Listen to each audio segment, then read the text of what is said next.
ज्ञान केंद्र BSEB में आप सभी विद्यार्थियों का स्वागत है। आज हम देखेंगे कि बीजीय व्यंजक का भाग कैसे करते हैं और उसका भागफल और शेषफल कैसे निकालते हैं। ये क्वेश्चन बिहार बोर्ड में इस बार भी पूछा गया था और संभावना है कि 2027 के एग्ज़ाम में भी पूछा जाएगा। तो चलिए देखते हैं कि इस क्वेश्चन को कैसे करेंगे। सबसे पहले हम लिख लेंगे बिल्कुल भाग की तरह x + 2, अंदर हम लिखेंगे ये पूरा स्टेप लिख दो, x की घात 3 plus 2x² minus x minus में 2 कोष्ट कर दीजिए। अब यहाँ से इस बीजीय व्यंजक के भाग को समझने के लिए थोड़ा सा समय लगेगा, वीडियो में थोड़ा टाइम देना पड़ेगा आप लोगों को, अच्छे से देखिएगा।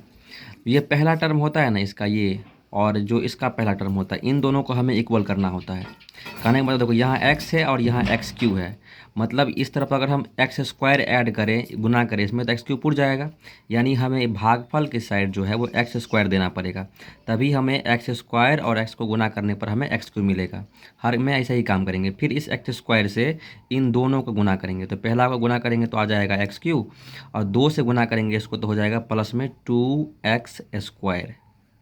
और फिर भाग में हम लोग घटाते हैं तो यहाँ माइनस दे दीजिए, यहाँ भी माइनस दे दीजिए। तो देखिए ये कट जाएगा, ये भी कट जाएगा, क्योंकि सेम सेम मिल गया तो कट गया। तो जो बचा उसे उतारते हैं, -x और माइनस में 2। हमें ध्यान से देखना है कि यहाँ x है, यहाँ भी x है, तो हमें तो अब कुछ x तो नहीं चाहिए, लेकिन यहाँ माइनस है, यहाँ प्लस है, तो यहाँ हम माइनस में 1 देंगे। तभी तो माइनस में अगर हम 1 से गुना करेंगे x को तो माइनस में x आएगा। तो माइनस में 1 गुने x तो हो जाएगा -x प्लस माइनस माइनस 2 फिर जहाँ नीचे माइनस देंगे यहाँ पे देंगे माइनस, भी घटाते हैं, भाग मतलब ये होता है घटाओ। ये कट जाएगा और ये भी कट जाएगा, तो दोनों कट के जो हमारा शेषफल आ गया है वो कितना आ गया है, 0। तो ये बीजीय व्यंजक का भाग बन के तैयार हो गया है।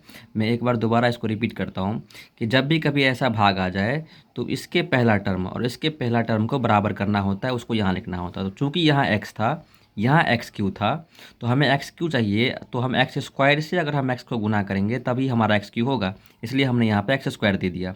फिर उस x² को x + 2 दोनों से गुना करना होता है, तो दोनों से गुना किए तो कट गया। फिर ये टर्म उतार दिए। फिर हमने देखा कि यहाँ x है, यहाँ भी x है, यहाँ माइनस है, यहाँ प्लस है। तो चूँकि x पहले से था ही, कमी किसका था, माइनस का, तो यहाँ मैंने -1 रख दिया है। -1 से गुना करेंगे तो माइनस में 1 गुने x तो -x, अब प्लस माइनस माइनस 2 1 2, ये कट जाएगा तो आ जाएगा 0। तो नीचे हम लिख देंगे, इसीलिए भागफल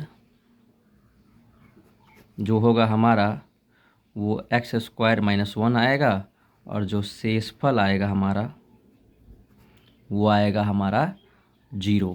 तो ये रहा आंसर।